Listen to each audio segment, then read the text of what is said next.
Nous avons des chrétiens qui viennent tous les jours à l'église. C'est seulement Pourquoi les évangéliques, on est trop farceurs de ces points. Mais quand tu les approches, c'est des païens. Notre caractère doit refléter Dieu. On doit voir Jésus-Christ à travers nous. Le monde doit voir Jésus-Christ à travers ta nature. Si toi tu es chrétien, tu es enfant de Dieu, rien que pour chercher la bénédiction matérielle, alors tu es le plus malheureux de tous les hommes. Je ne suis pas enfant de Dieu pour chercher les bénédictions matérielles. Pauvre ou riche, je suivrai le Seigneur. Pauvre ou riche, je proclamerai l'évangile. Pauvre ou riche, je crierai sur le toit, Jésus est le sauveur de l'humanité. Restez à l'écoute pour un enseignement du révérend Paul Mukendi.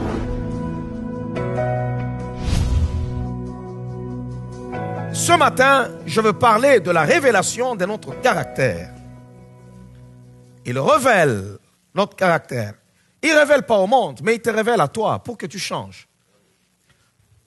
Notre destinée est liée à notre caractère. Amen. Alléluia. Amen. On ne peut pas dire qu'on est enfant de Dieu, qu'on est chrétien, né de nouveau. On connaît Jésus-Christ, on vient chaque jour à l'église, sans jamais changer. Ça sert à quoi? À quoi sert ta foi?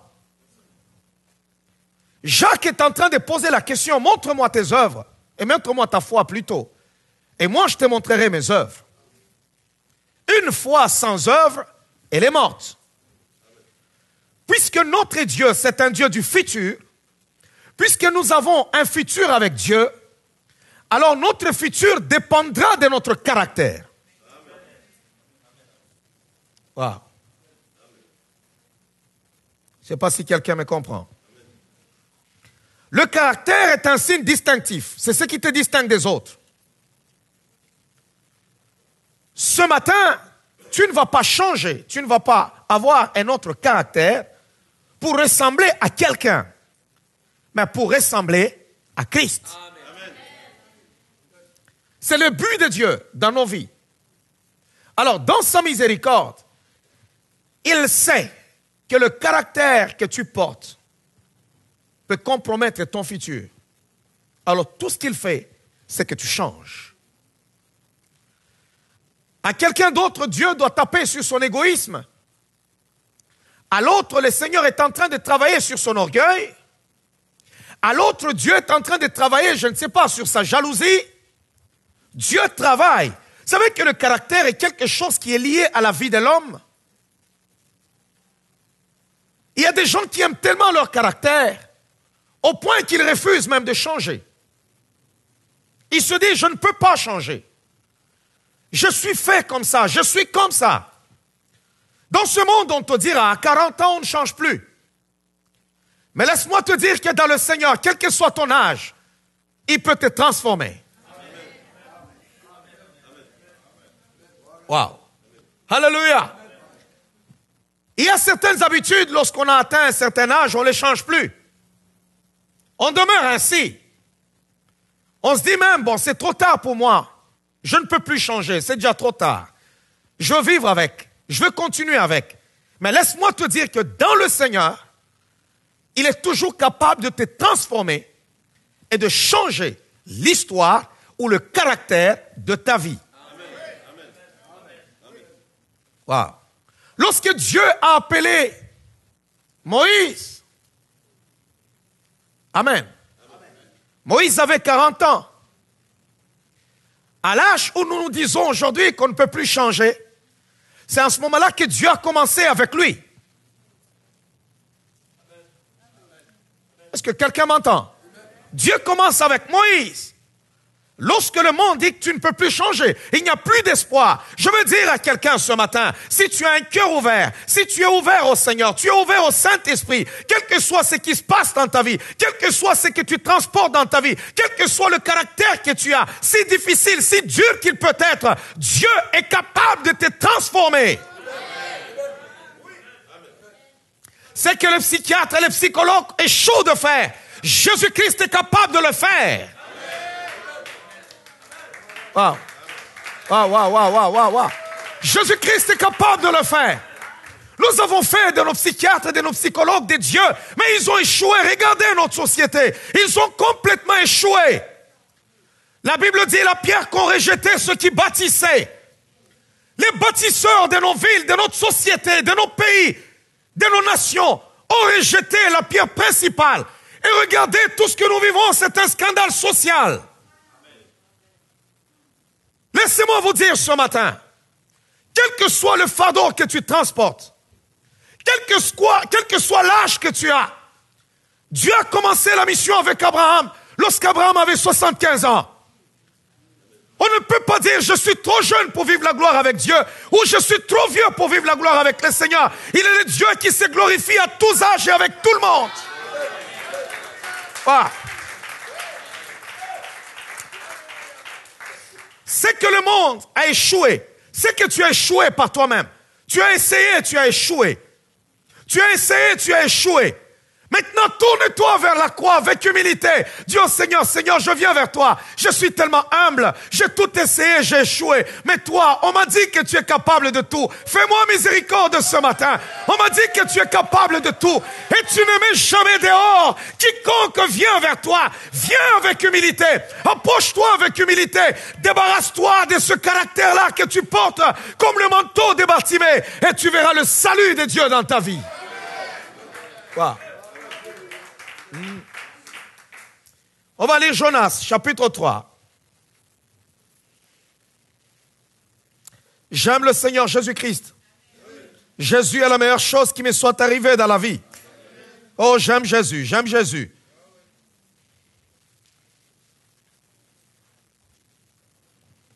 On vous dira, tu es un meurtrier, toi c'est dans tes gènes. Tu ne peux pas changer. On vous dira, non, toi tu as tel caractère, tu ne peux pas changer. On ira même plus loin pour dire à une personne, non, toi tu es un pédophile, toi tu ne peux pas changer, tu es un délinquant à contrôler. Dans le Seigneur, il n'y a pas de délinquants à contrôler. Il y a des hommes transformés. Alléluia. Wow. Des hommes transformés. Je ne sais pas, il y a beaucoup de gens qui fréquentent l'église, qui viennent à l'église chaque dimanche, qui ne parviennent jamais à la transformation parce qu'ils n'ont jamais laissé Jésus-Christ les pénétrer. Laissez-moi vous dire une chose, lorsque vous lisez l'épître, plutôt le livre des Actes des Apôtres, Étienne est en train d'expliquer l'histoire des patriarches. Et lorsqu'il touche Moïse, il dit, lorsqu'il est arrivé le temps de Moïse, cet homme éloquent, j'étais étonné qu'Étienne nous dise que Moïse était un homme éloquent. Alléluia. Ouais. Je vais lire ce verset avec vous. Actes des Apôtres.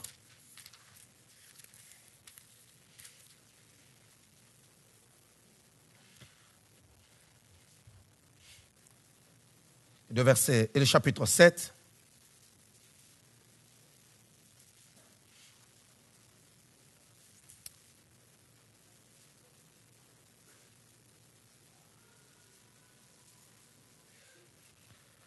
La Bible déclare, le verset 20 à 22. À cette époque naquit Moïse, qui était beau aux yeux des dieux. Il fut nourri 3 mois dans la maison de son père. Et quand il eut été exposé, la fille de Pharaon le recueillit et l'éleva comme son fils. Moïse fut instruit dans toute la sagesse des Égyptiens, et il était puissant en parole et en œuvre. Puissant en parole et en œuvre. Un homme éloquent. Comme le dit cette traduction. Il savait parler. Mais lorsque Dieu voit Moïse, qui devait diriger son peuple, Moïse avait un problème de colère. Dieu regarde, il dit non, il parle trop celui-là, et il se met trop en colère. Il faut que je gère ça. Viens Moïse, on va faire avec toi un voyage de 40 ans au pays de Jéthro. Oh, je veux dire à quelqu'un, ce matin, le Seigneur va commencer un voyage avec toi pour la transformation de ton caractère. Et lorsque tu seras présenté devant le monde, le Seigneur dira, voilà mon chef-d'œuvre. Regardez comment je suis capable de faire, ce que je suis capable de faire. Oh, tu es comme l'argile ce matin entre les mains d'un potier. Et laisse que le potier fasse de toi tout ce qu'il voudra. Ne résiste pas. Laisse-le faire de toi ce qu'il voudra.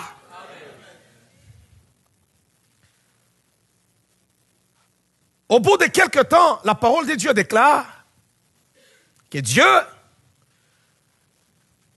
à la montagne de Sinaï, appelle Moïse. Moïse, Moïse.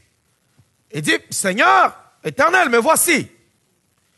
Il s'est prosterné. Il a vu le buisson ardent. Dieu confie à Moïse la mission.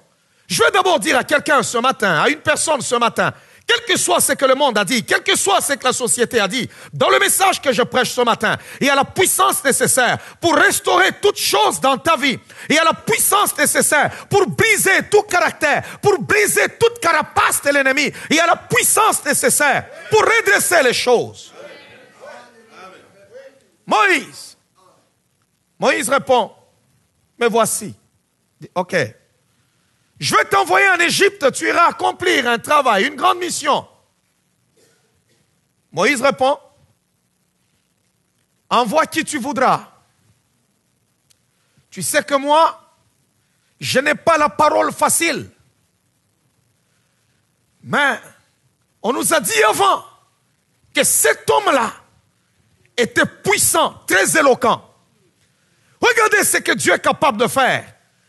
Allez briser l'éloquence de cet homme. Au point qu'il a répondu à Dieu, Seigneur, je ne connais point parler. Je ne sais pas comment m'exprimer. Il a brisé l'orgueil de cet homme. Au point qu'il est devenu l'homme le plus patient, le plus humble sur toute la terre. Dieu peut te rendre meilleur là où tu n'as pas été meilleur. Il est capable, fais-lui confiance ce matin. Il est capable, il est capable, il est capable. Ne sous-estimez pas la puissance de notre Dieu. Il est capable. Je veux dire à quelqu'un ce matin que le Seigneur est capable. Le Seigneur est capable. Jésus-Christ est capable. Il est capable de changer ta nature. Il est capable de te transformer. Alléluia. Il y a des gens qui ont été escrocs, mais que le Seigneur a transformés. Amen. Transformés. Je ne sais pas. Je ne peux pas énumérer tout ce que tu sais à propos de ta vie, tout ce qu'il y a dans ta vie, tout ce que tu transportes comme caractère, tout ce que tu transportes comme problème. Mais laisse-moi te dire, Jésus-Christ que je te présente ce matin, dans sa miséricorde, la miséricorde, c'est la prolongation du temps, c'est la prolongation de la grâce. Donc, il te fait grâce, il gagne encore, il dit, ok, je te donne le temps. Dans ce temps que je te donne, tu seras capable d'être transformé. Et je pense que ce matin, dis à Dieu, Seigneur, dans le temps que tu me donnes, je ne veux pas le gaspiller. Je ne veux pas cracher dessus. Mais Seigneur, je crois en ta puissance. Je m'ouvre à toi, je me donne à toi pour que tu puisses transformer l'histoire de ma vie. Amen. Alléluia. Amen. Le caractère est quelque chose qui est lié à l'homme. Voilà pourquoi ça nous distingue des autres. On aime ce qu'on est. On sait qu'on est. On aime. Chaque personne aime ce qu'il est. On s'estime meilleur avec ça. Mais laisse-moi te dire une chose, que ce que tu aimes peut te tuer. Cette nature que tu as peut briser ton futur. Ça peut le briser carrément. Souvent, lorsque le Seigneur nous appelle, nous sommes le contraire de notre appel. Des fois, quand tu regardes, tu te dis, Seigneur, c'est impossible. Est-ce que je parviendrai un jour à changer? Tout cela que Dieu a appelé, ils étaient le contraire de leur appel. Mais ils ont fait confiance au Seigneur. Que, Seigneur, tu es capable de me transformer. Et Jésus les a transformés. Je prends Jean et Jacques parmi les 12 disciples de Jésus-Christ. Nous voyons des caractères différents. Des hommes différents. Pierre, c'est un homme bouillant. Je pense que c'est la raison pour laquelle Jésus-Christ ne pouvait pas révéler aux apôtres que Judas volait dans la bourse. Parce que Judas était voleur. Vous savez, il y a des gens, Judas, s'il a crucifié le Christ, c'est avec raison. Comment tu peux voler aux côtés de Jésus? Aux côtés de Jésus. Tu es vraiment avec Jésus-Christ. La parole faite chair, la parole de connaissance elle-même révélée. Il dit à Nathanaël, lorsque tu étais encore sur ces figuiers, je te voyais. Mais Judas volait Jésus. Il volait Jésus. Il le vole. Il n'y a que Judas qui pouvait livrer Jésus-Christ plus tard. Il n'y a que lui. Alléluia. Pierre, si Jésus-Christ avait révélé aux apôtres que Pierre et Judas volaient, je pense que c'est la journée où on allait lire dans la Bible que Judas a perdu ses dents. Pierre avait un caractère bouillant. Même quand Jésus-Christ parlait, vous voyez, je vais aller mourir, tout ça. La Bible dit, lorsqu'il finissait de parler, Pierre le prenait un peu à l'écart. Viens d'abord ici. Il oubliait même que c'est son maître. D'où vient que tu parles comme ça? Nous, on a tout laissé pour te suivre toi. Quelque part, il lui pose même la question, qu'est-ce qu'on aura nous? Qui avons tout laissé pour te suivre toi. Donc, lui, c'était du tic au tac. Regardez, Jésus-Christ leur dit, est-ce qu'on a une épée? Il dit, non, Seigneur, on n'en a pas. Il dit, ok, allez vous procurer une épée. On vient arrêter Jésus-Christ. Les autres apôtres fuient. Pierre reste. Il prend le soldat qui est venu arrêter son maître. Il lui arrache l'oreille. Jésus lui dit, hey, arrête. Il était prêt à se battre et à mourir là. Lui, il était bouillant. Ça, c'est Pierre. Mais c'est ce Pierre-là que Jésus a choisi en disant, tu es Pierre, et sur cette pierre, je bâtirai mon église. Ce n'est pas ton caractère qui t'exclut à la grâce de Dieu, qui t'exclut aux promesses de Dieu. Ce n'est pas ce que tu es, qui t'exclut au futur avec le Seigneur. Bien-aimé dans le Seigneur, quel que soit ce que tu es présentement, Dieu t'attend dans le futur parce qu'il a la capacité de te transformer. Il peut te transformer. Alors, Pierre, un homme bouillant. Jésus-Christ a même caché que Judas volait. Jésus-Christ est en train de parler à ses apôtres en leur disant, je veux m'en aller. Les autres lui disent, Seigneur, où est-ce qu'on peut te suivre? Il dit, je suis le chemin, la vérité et la vie. Les autres diront, Seigneur, bon, montre-nous. Tu as parlé de ton père, tu rentres chez ton père, bon, ok, montre-nous le père. Donc, dis-nous, chez le père, c'est où? Montre-nous, cela nous suffit. Donc, on saura où aller te trouver. Jésus dit encore, c'est encore très compliqué. C'est lui qui m'a vu, a vu le père. Ah. Je serai pour vous tous une occasion de chute. Vous ne pouvez pas me suivre. Vous ne pouvez pas aller où je vais. Non, Pierre s'arrête. Lisez bien la Bible. Pierre dit à Jésus, moi, je te suivrai. En d'autres termes, mais comment tu nous as embarqués dans cette histoire? Nous avons tout laissé, nous te suivons, et puis après 3 ans, tu arrêtes pour nous dire, tu vas t'en aller, et tu vas nous laisser comme ça. Non, moi je te suivrai, tu ne vas pas t'échapper, mon cher ami. Tu ne vas pas t'échapper, je serai avec toi. Et si vous lisez la Bible, ce n'est que Pierre qui réagit, c'est toujours le Pierre. Lui, il est bouillant. Il doit réagir, il doit réagir, il doit réagir. Oh, pendant que je suis en train de parler, il y a des pierres qui se retrouvent dans cette salle. Il doit réagir. Amen. Vous savez qu'il y a des moments où la sagesse nous demande de nous taire. Pierre est allé, Jésus-Christ lui dit, non Pierre, tu sais, tu ne me suivras pas. Non, je te suivrai. Si pour les autres tu seras une occasion de chute, tu ne le laisseras pas pour moi. Hein? Moi, je suis collé à toi. Non, Pierre, regarde, aujourd'hui même. Non, je te suivrai. Il a commencé à discuter avec le maître jusqu'à ce que Jésus-Christ lui dise, ok, aujourd'hui tu me renieras. Il dit, s'il faut que je meure en te suivant, moi, je ne pourrai jamais te renier. Waouh! Dans son caractère bouillant, il a résisté même à Dieu. Il a contredit son maître. Est-ce que vous voyez pourquoi Dieu doit travailler notre caractère, doit briser certaines choses en nous? Tu peux croire que c'est simple et c'est facile, mais ça peut compromettre ton futur. Ça peut compromettre le futur. La Pierre était en contestation avec son Dieu, avec celui qui lui donne la mission. Il conteste. Et le Seigneur lui dit, ok, aujourd'hui même, avant que le coq ne chante, tu me renieras 3 fois. Pierre dit, non, je ne pense pas.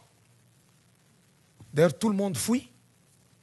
Ce n'est que ce Pierre-là qui le suit, bouillant. Et il s'en va. Lui pensait que être bouillant, c'est avoir la foi, c'est être ferme. Mais non. C'est juste un sentiment qui peut te prendre là, brrr, et puis après ça disparaît.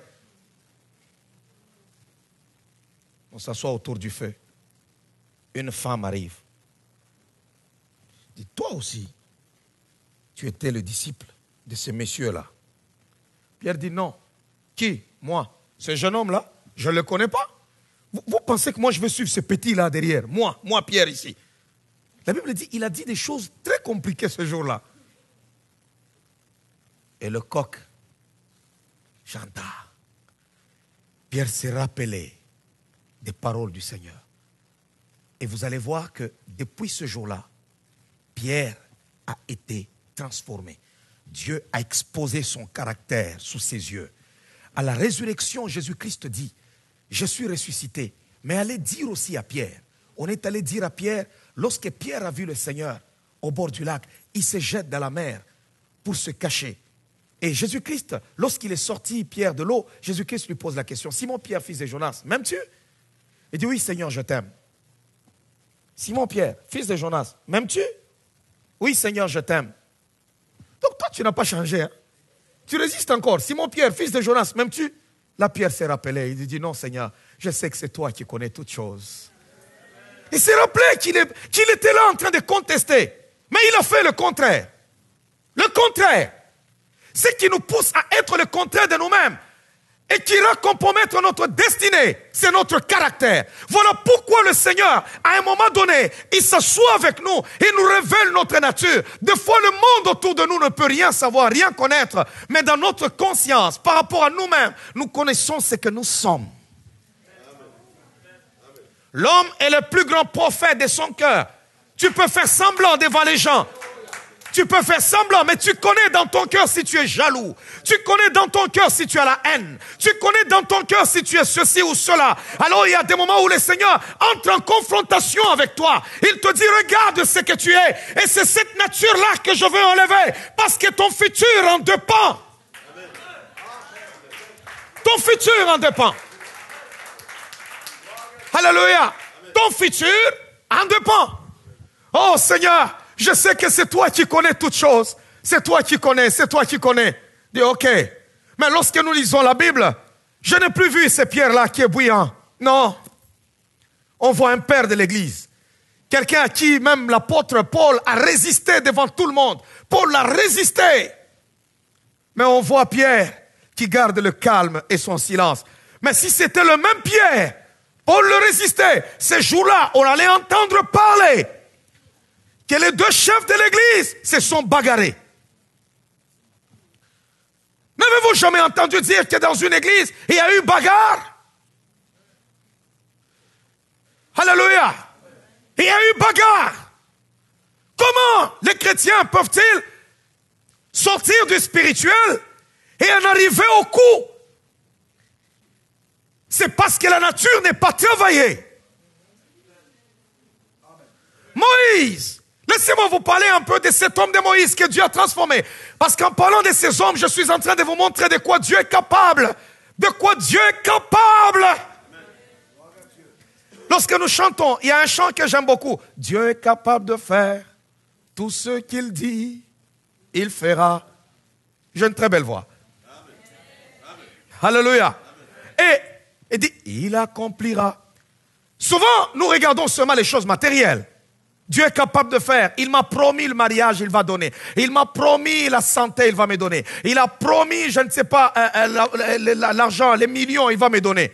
Mais non, il a promis ta transformation, il va le faire. Oh, alléluia.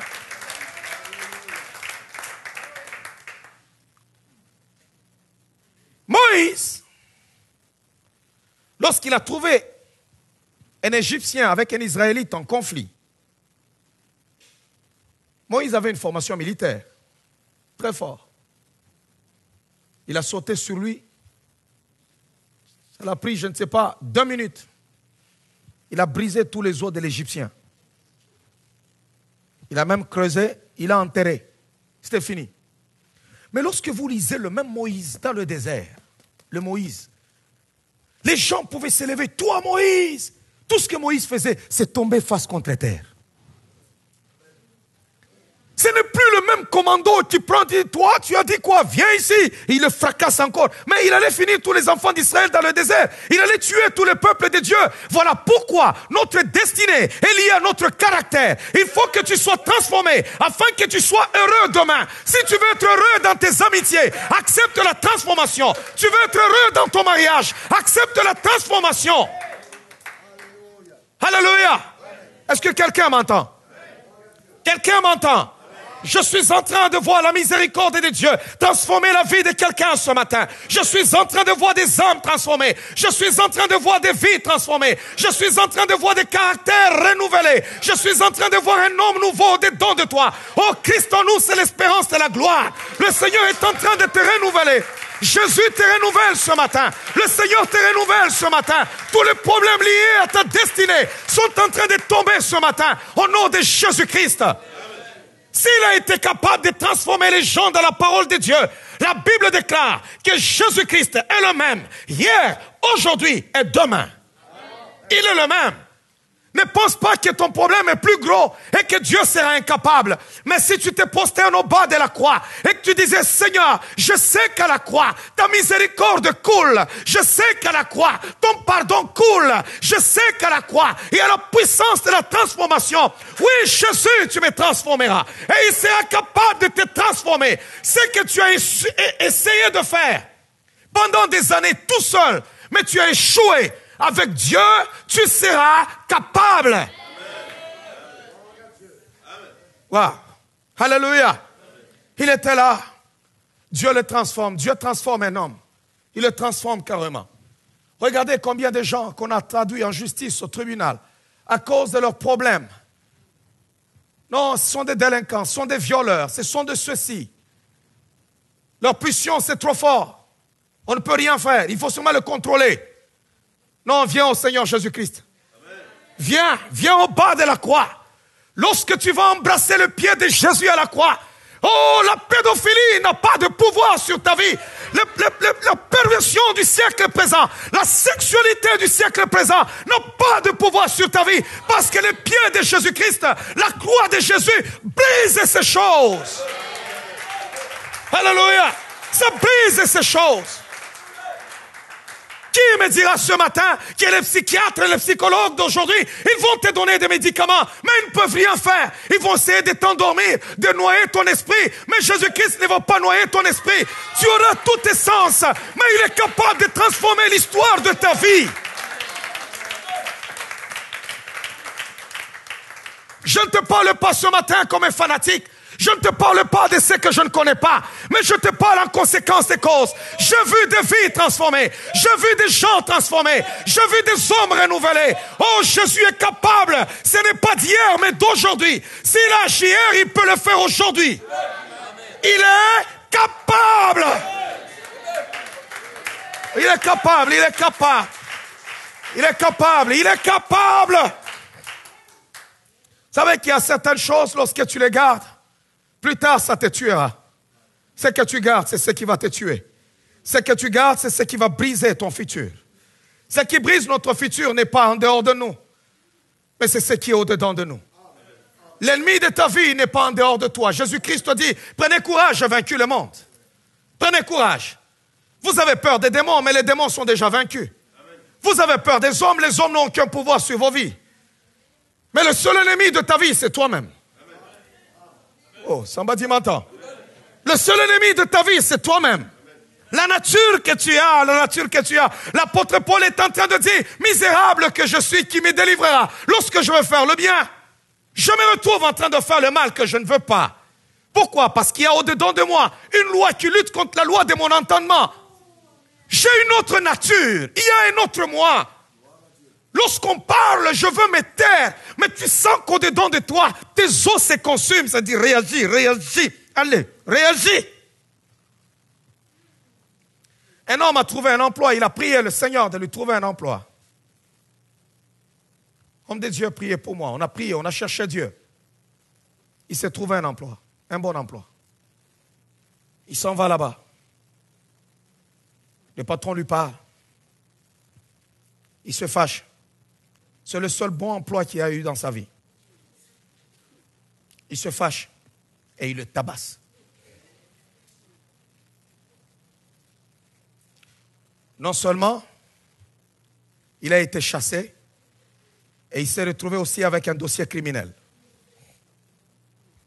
Il a rossé vraiment le patron. C'est quand il a fini qu'il a compris son forfait. Qu'est-ce qui m'est passé par la tête? Il était bouillant comme pierre. Sauf que lui n'a pas laissé le Seigneur le pénétrer. Il n'a pas laissé Jésus-Christ le transformer. Nous avons des chrétiens qui viennent tous les jours à l'église. C'est seulement Okoro, Rokoro, Rokoro, Rokoro, Rokoro. Pourquoi les évangéliques, on est trop farceurs de ces points. Mais quand tu les approches, c'est des païens.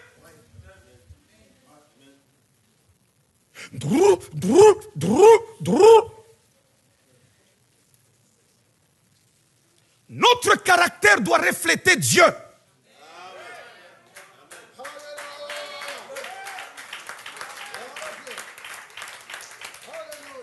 On doit voir Jésus-Christ à travers nous.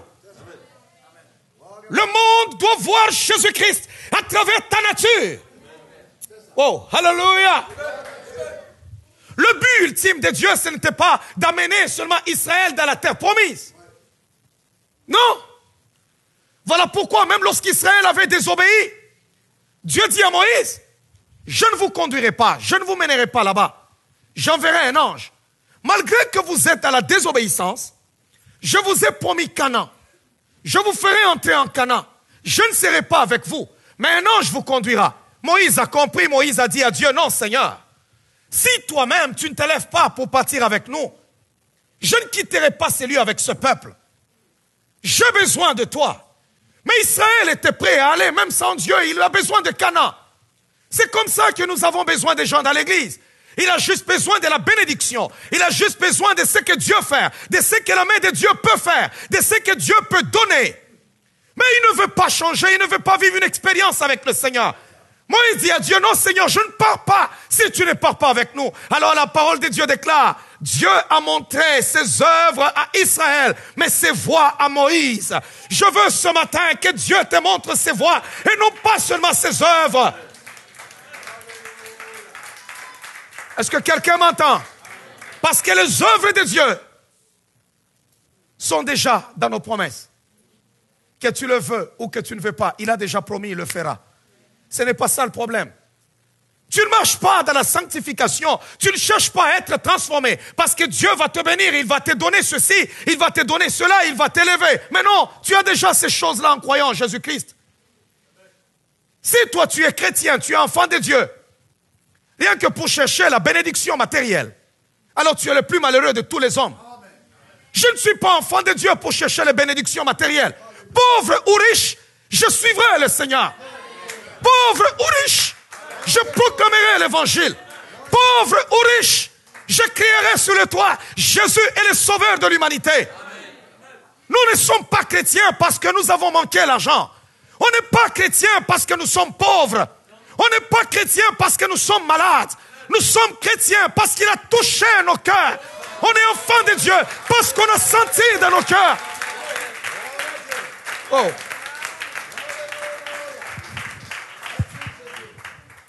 Alléluia. Il a touché nos vies. Il a touché. Voilà pourquoi il y a des moments, tu vois des gens qui sont là. Posez-vous la question. Et si quelqu'un est multimillionnaire, ça veut dire que lui ne voudra pas de Dieu? Si tu penses ce matin que lorsque nous adorons le Seigneur, c'est parce qu'on est malheureux. Je l'ai dit la fois passée, moi je ne prêche pas l'évangile parce que je suis malheureux. Non, je suis riche et je prêche l'évangile. Alléluia. Dieu, lorsqu'il a créé l'homme dans le jardin d'Éden, Adam était déjà riche, il avait tout. Et Dieu lui dit, ok, je te mets là-dedans. Dis d'abord à ton voisin, tu es riche en Christ. Voilà pourquoi nous cherchons à être transformés. Pourquoi? Parce que nous l'aimons. Dis non, ok, moi je veux m'exprimer dans le monde. Je veux toucher le monde. Le monde ne peut me voir. Je suis invisible, mais me verra à travers toi.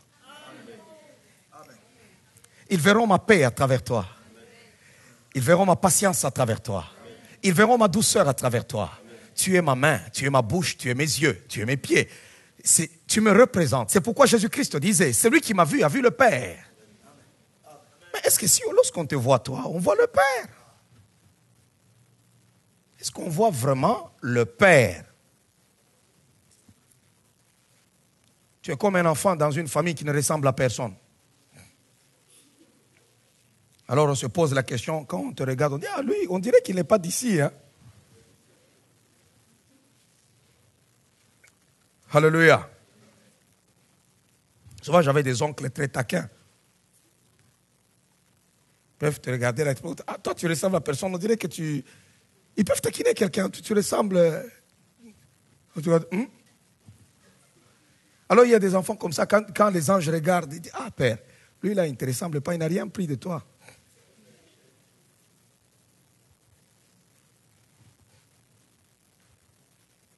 Jonas, ok, on va aller Jonas. Chapitre 3. J'aime quand vous êtes suspendu à mes lèvres comme ça.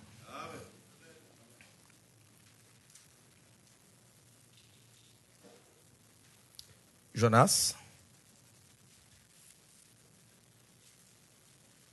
chapitre 3, le verset 10. Et puis on va lire Jonas, chapitre 4, le verset 1er jusqu'au verset 11.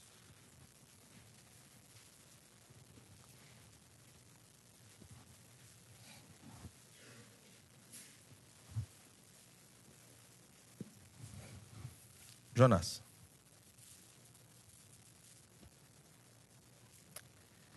Dieu vit qu'il agissait ainsi, Jonas, qu'il agissait ainsi et plutôt les habitants de Ninive, qu'ils agissaient ainsi et qu'ils revenaient de leur mauvaise voie. Alors Dieu se repentit du mal qu'il avait résolu de leur faire et il ne le fit pas. La miséricorde de Dieu. Dieu dit à Jonas, va parler à Ninive parce que je vais détruire Ninive. Je veux les détruire. Leur méchanceté est montée jusqu'à moi. Alors la parole de Dieu déclare, Jonas est parti, il a prêché, il a parlé aux gens de Ninive, et les gens de Ninive se sont repentis. Dieu voit qu'ils agissaient ainsi et qu'ils revenaient de leur mauvaise voie.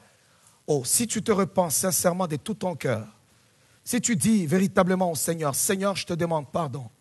Bien-aimé dans le Seigneur, il te pardonne, quelles que soient tes fautes. Quelqu'un m'entend ce matin?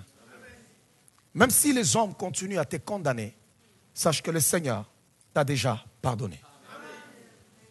Est-ce que quelqu'un m'entend? Oh, je veux dire à quelqu'un ce matin, le pouvoir de la culpabilité est ce qui brise beaucoup de vies et beaucoup de gens. Les gens pensent que pour que Dieu les pardonne, il faut qu'ils puissent souffrir ou se mettre dans une situation compliquée. Non, laisse-moi te dire une chose. C'est la simplicité de l'évangile qui fait en sorte qu'à un moment donné, les gens, ils doutent, ils se disent, mais j'ai juste dit, Seigneur, pardonne-moi. Non, non, Dieu a besoin d'un cœur sincère et honnête. Amen. Et il te pardonne. L'apôtre Paul avait tué Étienne. Paul était un meurtrier. Paul avait du sang sur les mains. C'est pourquoi il dit, je n'ai pas été parmi les 12 qui ont vécu avec le Seigneur.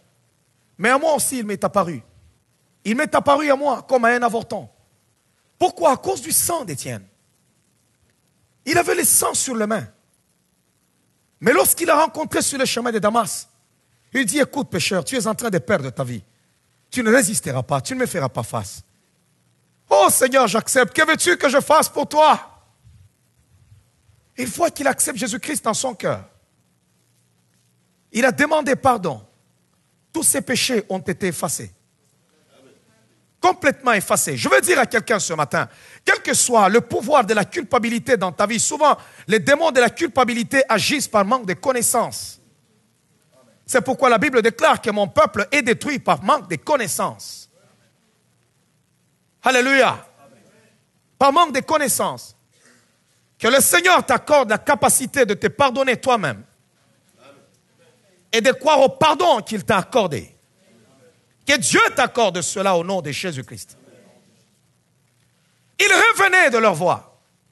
Il dit au Seigneur, Seigneur, pardonne-moi. Pardonne-moi.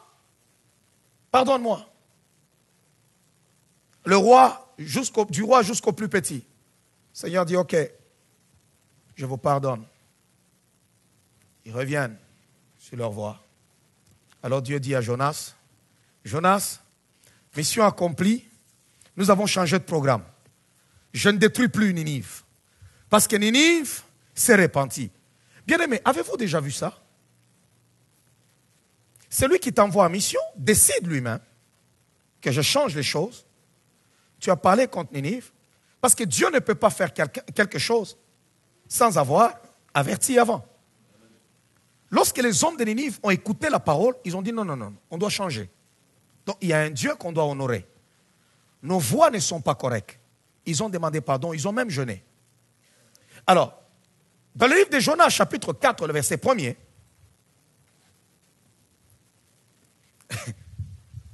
le verset 10 du chapitre 3 qui termine, il nous dit, commence d'abord au verset 10 là, et puis tu vas continuer avec plutôt le verset 10 du chapitre 3. La Bible déclare, Dieu vit qu'il agissait ainsi et qu'il revenait de leur mauvaise voie.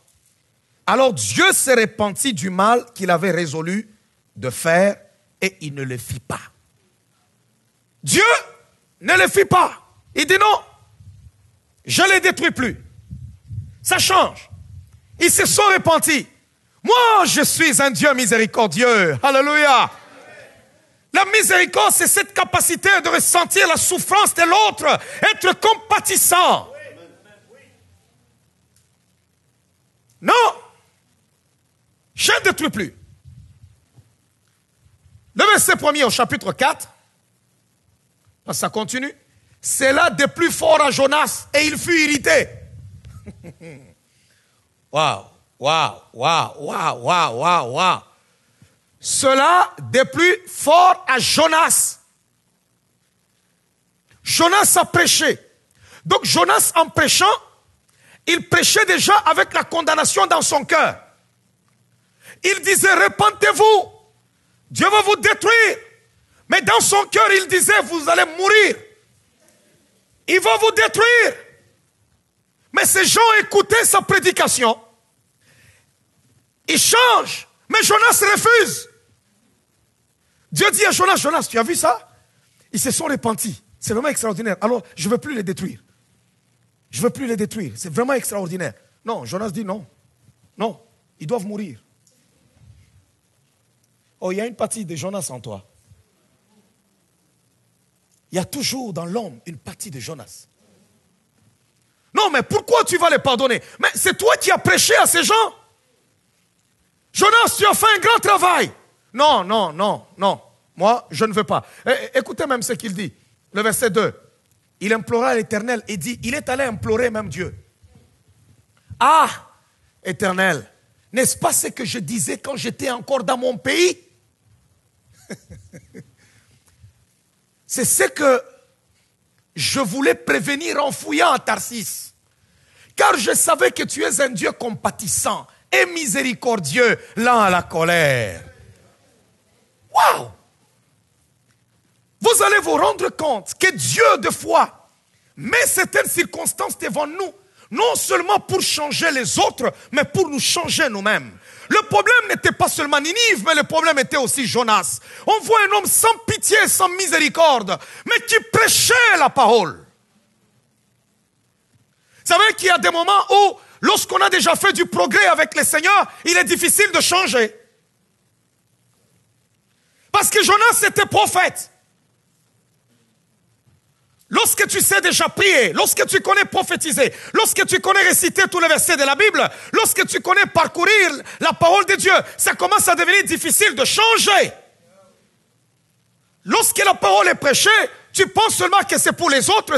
Toi, ça ne t'intéresse pas. Parce que ça fait 10 ans que tu fréquentes déjà l'église. Ça fait 20 ans que tu es dans l'église. Ça fait déjà 2 ans que toi tu pries. C'est pour les autres. Est-ce que tu as écouté ce qu'on a dit? Mais cependant, toi, tu ne changes pas. Parce qu'on a déjà fait quelque part avec le Seigneur. On ne veut pas que Dieu accorde la miséricorde aux autres. Mais il vient d'oublier que lui-même était dans la désobéissance jusqu'à aller dans le ventre du poisson, mais du sein de l'abîme, il a crié vers l'Éternel. Dieu a ordonné au poisson de le vomir. Quelle miséricorde, quelle expression de l'amour de Dieu. Mais lui obtient l'amour de Dieu, mais il refuse l'amour de Dieu pour les autres. Waouh. Combien de fois tu as agi de la sorte? Tu veux tout pour toi, mais tu ne veux rien pour les autres. Tu ne veux pas que Dieu manifeste sa grâce sur les autres, mais tu veux qu'il le manifeste seulement sur toi. Le même Dieu qui t'a sauvé, c'est le même qui veut sauver le monde. Jonas avait une mauvaise théologie. Dans sa tête, il se disait, tout celui qui n'est pas israélite n'a pas le droit à la miséricorde de Dieu. Oh, notre Dieu est compatissant, lent à la colère, et il est miséricordieux. Oh Seigneur, je bénis ton nom parce que tu nous as fait miséricorde ce matin. Je bénis ton nom puisque tu as amour ce matin. Je bénis ton nom, tendre Père, à cause de ta miséricorde dans ma vie. Je bénis ton nom, Seigneur, à cause de ta bonté dans ma vie. Oh Seigneur, je bénis ton nom ce matin. Je bénis ton nom ce matin. Dieu peut créer des circonstances pour changer notre caractère. Il peut créer des circonstances pour changer ta vie, pour changer ton caractère. Vous savez, le caractère, c'est différent lorsque je parlais qu'il expose ton péché. Là, nous parlons d'une affaire de caractère. Ça veut dire que c'est toi-même face au Saint-Esprit. Il crée une circonstance. Et à la lumière du Saint-Esprit, il commence maintenant à te parler. Il te dit, mais non, tu n'agis pas bien. Regarde ce que tu es en train de faire là. On va continuer un peu la lecture avec cet homme de Jonas. Il est vraiment extraordinaire. Lorsque vous lisez le livre de Jonas, tu dis, mais cet homme, qu'est-ce qui se passe? J'arrive ce matin où le Seigneur me dit, ok, va prêcher à l'assemblée. Je vais tous, par exemple, les détruire ce matin. Ça n'arrivera pas, ok? C'est juste un exemple. Je vais les détruire ce matin. Pendant que tu vas prêcher, à la fin, le feu va descendre. Toi, tu vas sortir. Le feu va juste descendre et puis tous, je les consume. Pendant que moi, je suis en train de partir. Alors, j'arrive le matin, dans mon cœur, je me dis, ok, Seigneur, tu vas les détruire. Je dis, bien-aimé, Dieu va vous détruire ce matin. Vous avez beaucoup de péchés. Dieu ne vous a pas agréé. Vous vous tenez debout pour dire non. Nous avons peur de notre Dieu. Nous demandons pardon. Vous demandez pardon, mais je refuse. Non, Dieu, détruis-les. Le Seigneur dit non, je ne les détruis pas parce qu'ils ont demandé pardon. Non! Voilà pourquoi quand j'ai préparé mon enseignement, je voulais venir à l'église, j'avais prévu ça, que tu pouvais pardonner. Waouh! Waouh! Que Dieu détruise tout un pays, mais qu'il te garde toi seul en vie. Est-ce que quelqu'un m'entend? Est-ce que quelqu'un m'entend? Que Dieu détruise tout un pays. Le problème n'était pas seulement Ninive, mais le vrai problème, c'était Jonas. Il était égoïste. Il était colérique.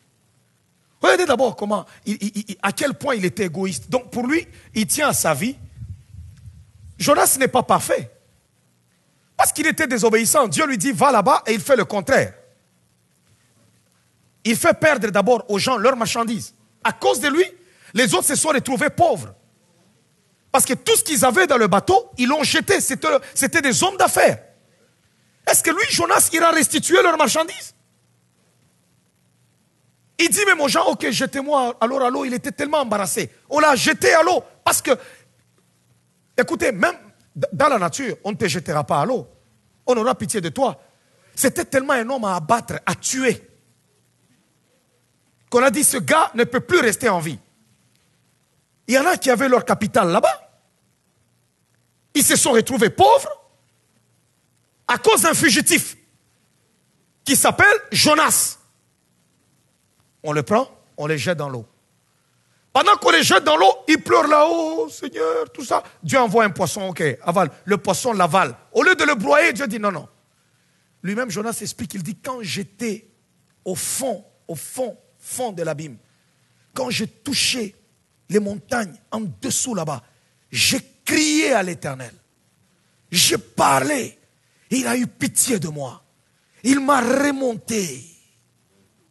Il m'a protégé. C'est Jonas qui le dit. Et la Bible dit, Dieu a écouté sa prière. Dieu dit au poisson, ne l'avale pas. va le vomir à Ninive. Et il s'en va vers Ninive. Le poisson arrive. Parce que les gens de Ninive adoraient le poisson. Et il voit un homme qui sort du poisson. C'est pourquoi la prédication de Jonas s'était écoutée à Ninive. Et il commence à parler pour lui dans sa tête. Il parle, il dit, ok, je suis en train de parler, je règle cette affaire, et puis ils vont tous mourir. Il parle, il finit. Il a oublié que lui venait de bénéficier de la miséricorde. Lui, il a même été dans le ventre du poisson, mais il est vivant. Bien-aimé, sois bon envers les autres. Oh. Je veux dire à quelqu'un ce matin, sois bon envers les autres. Non, je veux dire à quelqu'un ce matin, sois bon envers les autres. Non, je veux parler à la destinée de quelqu'un ce matin. Sois bon envers ton prochain.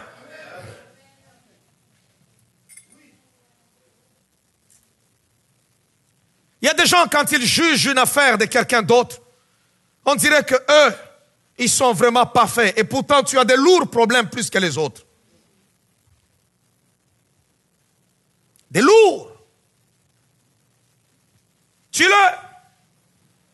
Et il demande à qui? À Dieu. Tue-le. C'est pourquoi Jésus-Christ dit, aimez vos ennemis. Parce qu'il y a nos ennemis qui nous ont fait seulement un petit mal. Mais toi, tu as déjà fait à Dieu un gros mal. Il t'a pardonné. Mais tu es en train de réclamer la vengeance de ton ennemi. Seigneur, tue-le. Tue-le. Tue-le.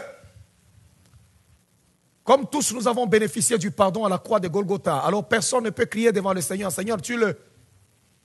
D'ailleurs, la Bible dit, ne te réjouis pas trop du malheur de ton ennemi. Vous savez, quand quelqu'un te fait trop de mal, à un moment donné, quelque chose lui arrive là, tu te réjouis quand même. Ça fait partie de la nature. Tu dis, ah, il a eu. Dieu soit béni. Mais la Bible dit, ne te réjouis pas tellement trop. Tu es là-bas, tu organises même des campagnes d'évangélisation. Vous voyez, il m'avait combattu. Vous voyez maintenant ce qui lui est arrivé. Tu arrives à gauche là-bas. Vous voyez, tu arrives. La Bible dit, ne te réjouis pas trop du malheur de ton ennemi, de peur que l'Éternel ne voie et qu'il se détourne de toi. Parce qu'il y a une façon de se réjouir qui démontre que nous sommes méchants. Jonas. Maintenant, Éternel, prends-moi. Prends-moi donc la vie, car la mort m'est préférable à la vie. Il commence même à faire à Dieu du chantage. Comme Dieu refuse de tuer Ninive, Jonas dit à Dieu, tue-moi. Waouh! À ce point! À ce point!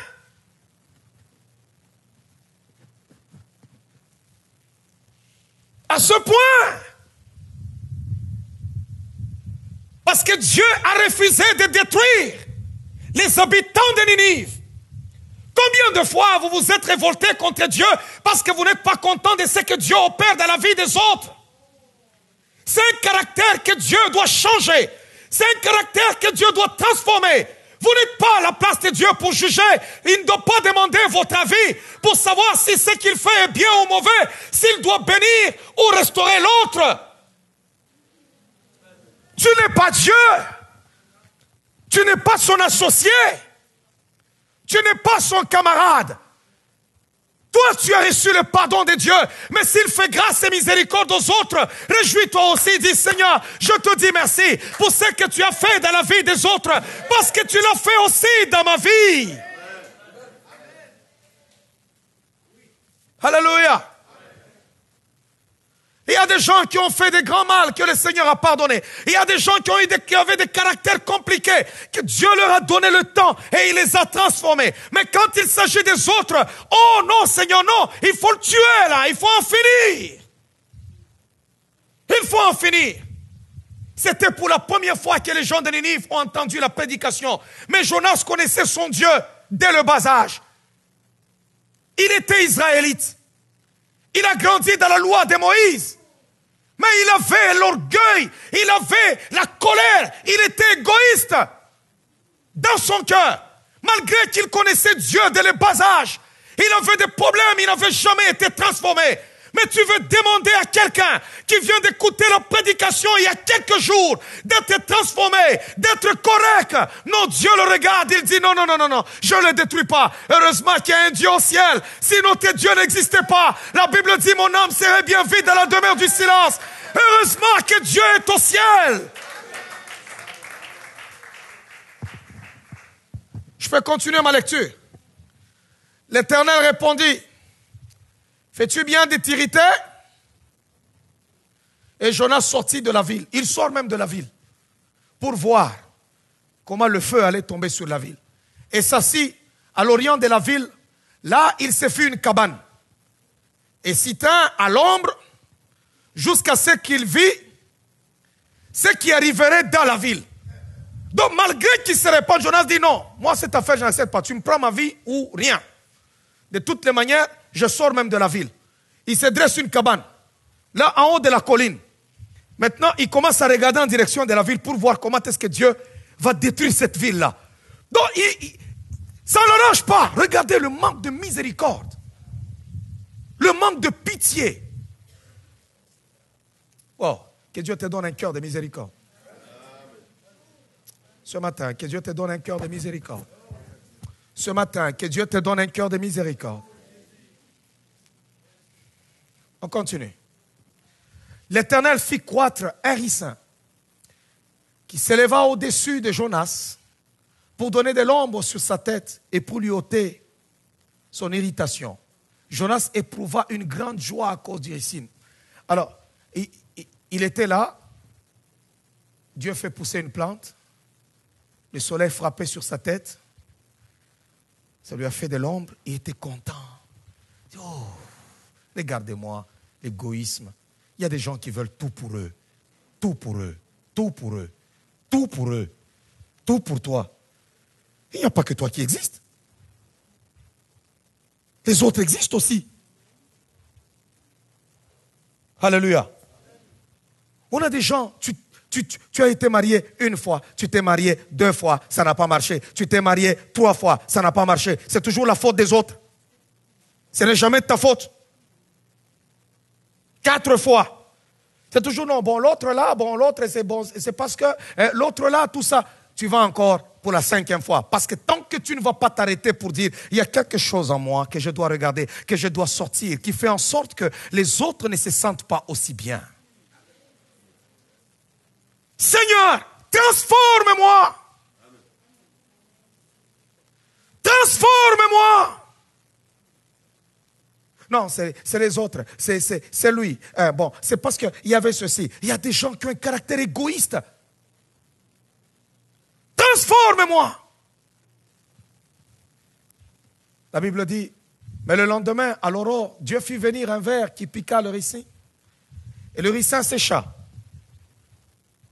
Au lever du soleil, Dieu fit souffler un vent chaud d'Orient. Et le soleil frappa la tête de Jonas, au point qu'il tomba en défaillance. Il demanda la mort. Regardez, il est très colérique. Lui, c'est un petit rien, il est dépressif. Il réclame la mort. En tout, c'est la mort. Je veux la mort. Je veux la mort. Alléluia. Jonas. La mort m'est préférable à la vie. Dieu dit à Jonas, fais-tu bien de t'irriter à cause du ricin? Regardez d'abord très bien comment est-ce que le Seigneur est en train de faire. Et regardez le ton sur lequel le Seigneur lui parle. C'est sa créature. Il peut dire, écoute Jonas, lève-toi là. Secoue la poussière de tes pieds. Rentre chez toi, vite. Tu as déjà fini ta mission. Je n'ai pas de compte à te rendre. Non, non, c'est Dieu compatissant. C'est Dieu lent à la colère. Il est en train de lui parler, lui faire comprendre parce qu'il faut la transformation de Jonas. Il lui donne maintenant le temps. Il est en train de travailler le caractère de Jonas. La mission n'était pas seulement sur Ninive. J'ai une mission sur Ninive que j'ai atteint. J'ai transformé Ninive. Maintenant, ce qu'il me faut, c'est toi, Jonas. Il y a un problème avec toi que je dois gérer.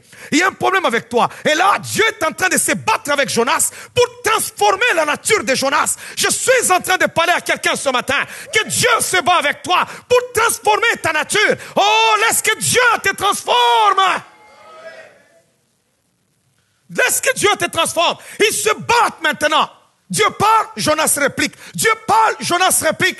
Oh, Dieu fait pousser même une plante. Il a maintenant des mesures propres seulement à lui. Aucun homme n'a vécu ça.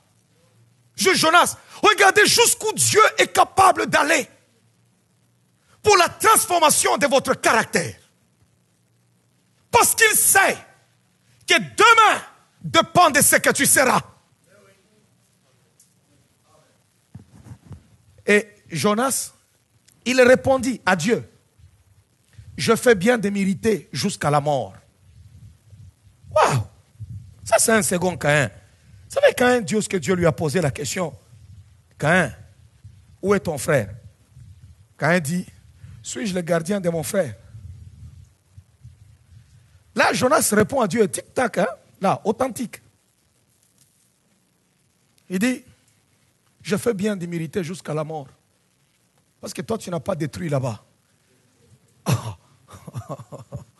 Oh non, je veux dire à quelqu'un ce matin, celui qui se trouve à tes côtés n'est pas ton ennemi. N'est pas ton ennemi. Dieu est en train d'enlever l'égoïsme de ton cœur et de ta vie. Quand on est égoïste, on ne voit jamais ses fautes, on voit seulement les fautes des autres. L'égoïste ne voit jamais qu'il peut commettre d'erreur. L'égoïste voit ce qui l'irrite seulement chez l'autre.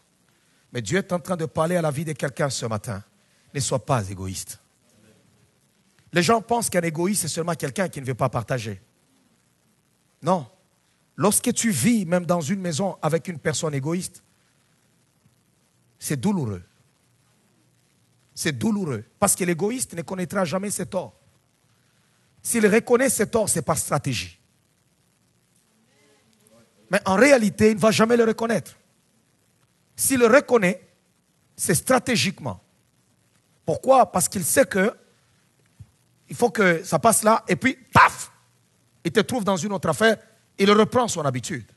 Mais je suis en train de parler à quelqu'un. Si tu es un enfant de Dieu, tu dois vivre en conformité de la parole du Seigneur. Je veux que Christ transforme réellement l'histoire de ta vie et tu seras heureux.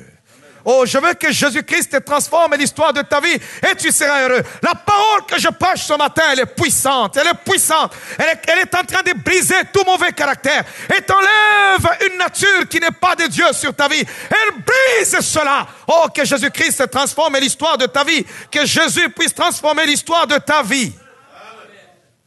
On va continuer. Et l'Éternel dit, tu as pitié du ricin, cette plante-là, qui ne t'a coûté aucune peine et que tu n'as pas fait croître, qui est né dans une nuit et qui a péri dans une nuit. Et moi, je n'aurai pas pitié de Nénive, la grande ville dans laquelle se trouvent plus de 120 000 hommes qui ne savent pas distinguer leur droite de leur gauche, et des animaux en grand nombre.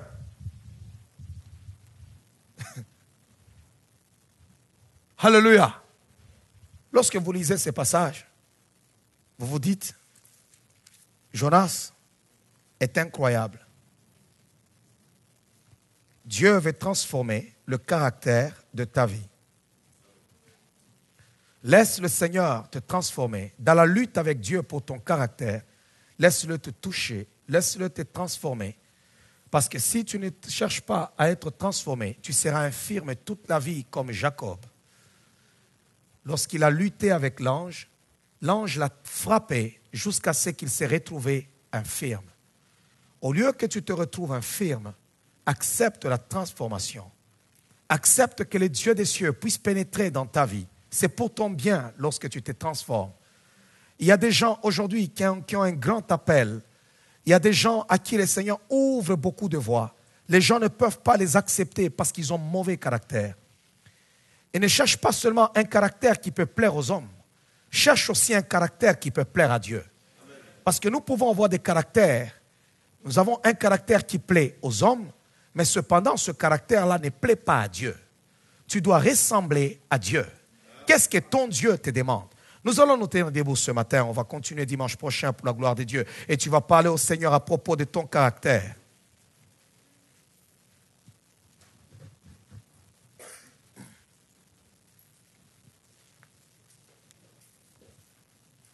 Nous allons parler à notre Dieu ce matin. Chacun de nous va prier. On va prier le Seigneur. Non, tout le monde reste à leur place. On va prier le Seigneur. On va prier chez eux.